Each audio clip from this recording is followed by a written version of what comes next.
Hello everyone, আমি প্রিয়াঙ্কা দে টাউটিরাম। এখন যে টপিকটা নিয়ে কথা বলবো সেটা হচ্ছে হ্যাশট্যাগ অর্জুন। আমার খুব ফেভারিট একজন পার্সন অর্জুন, তো তাকে নিয়ে একটা কথা বলার আছে।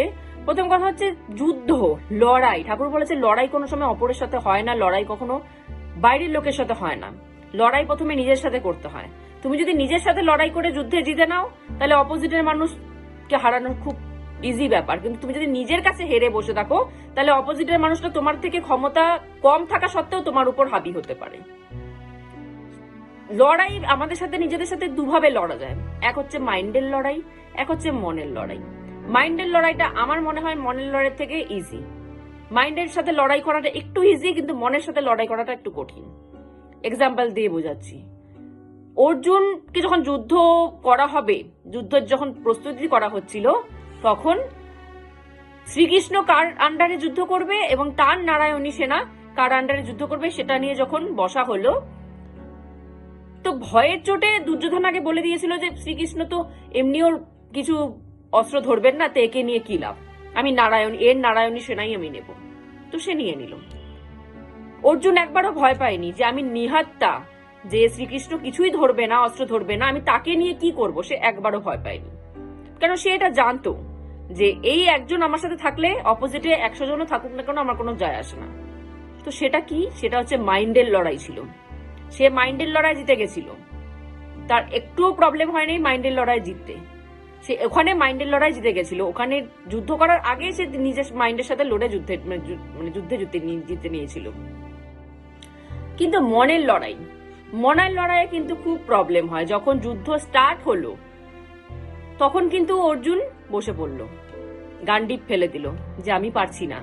কেন পারছে না? যে অপোজিটে এতজনদের দাঁড়িয়ে আছে, সবাই কিন্তু আমার আপনজন, সবাই আমার বংশের লোক, সবাই আমার কাছের, কি করে আমি যুদ্ধ করব? সেটা ছিল অর্জুনের মনের লড়াই। সেটাও ডিফিকাল্ট ছিল। ওই মনের লড়াইটা, যুদ্ধটা জেতানোর জন্য, অর্জুনকে নিজের সাথে জেতানোর জন্য কিন্তু গীতা পড়া হয়েছিল। শ্রীকৃষ্ণ ওই টাইমে তার মনের সাথে যুদ্ধ করে জানি সে জিততে পারে আগে, কারণ মন যদি হেরে যায় সে গান্ডিব ধরেও চালাতে পারবে না। তো এই মনটার সাথে আগে তাকে জিততে হবে। তার জন্য কিন্তু শ্রীকৃষ্ণ সেখানে কুরুক্ষেত্রে দাঁড়িয়ে, দু পার্টির মাঝখানে দাঁড়িয়ে তাকে গীতা শোনানো হলো, যাতে সে নিজের মনটার সাথে আগে লড়তে পারে। মনের সাথে লড়ে নিলে পরে সে অপোজিটের যতজনই থাকুক না কেন সে সবার সাথে লড়ে নিতে পারবে। তো সেক্ষেত্রেই বোঝা যায় যে মাইন্ডের লড়াইটা একটু সোজা। মানুষ একটু এফোর্ট দিলেই মাইন্ডের লড়াই, একটু যদি চালাক থাকে, একটু যদি বুদ্ধিমতী থাকে বা বুদ্ধিমান থাকে, সে মাইন্ডের লড়াই জিতে নিতে পারে। কিন্তু মনের লড়াই সবাই পারে না জিততে। আর যদি মনের লড়াই কেউ জিতে নিতে পারে, তাহলে তার অপোজিটে কতজন থাকুক, তারা শক্তিশালী না কে, আমার থেকে কত ভারী ভারকাম, কোনো যায় আসে না, সে আরামসে জিতে নিতে পারে। তো নিজের সাথে আগে যুদ্ধ করা শেখো। নিজের মন এবং মাইন্ড যদি নিজের হাতে কন্ট্রোলে থাকে, অপোজিটে কারোর দম নেই যে এসে হিলিয়ে চলে যাবে, কারোর দম নেই। আর একটা কথা, ঠাকুর কিন্তু সবসময় বীর মানুষের সাথে থাকে। ঠাকুর কিন্তু কোনো সময় কাপুরুষের সাথে থাকে না। 5 ভাইয়ের মধ্যে কিন্তু অর্জুন সব থেকে বেশি বীর ছিল। এই জন্য কিন্তু অর্জুনের রথটা টেনেছিল, আর 4 জনের রথ কিন্তু টানেনি। কারণ 5 জনের মধ্যে সে সব থেকে বীর ছিল। সে নিজের মন এবং মাইন্ডকে কন্ট্রোল করতে জানতো, তার জন্য কিন্তু ঠাকুর তার সাথেই ছিল। যে নিজের মন এবং মাইন্ড কন্ট্রোল করতে পারে না, ঠাকুর কিন্তু তার কাছে আসেন। ঠাকুর কিন্তু কোনো কাপুরুষের কাছে আসে না।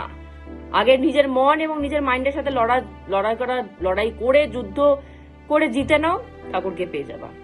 কারণ ঠাকুর সবসময় সেটাই চায় যে যারা নিজেকে আগে হেল্প করতে পারে তার কাছেই আমি যাব। যারা নিজেকে হেল্প করতে পারে না, নিজের উপরে কন্ট্রোল নেই, ঠাকুর তাদের কাছে কিন্তু কোনো সময় আসে না। তো আজকের মতো এখানেই স্টপ করছি। জয় গুরু।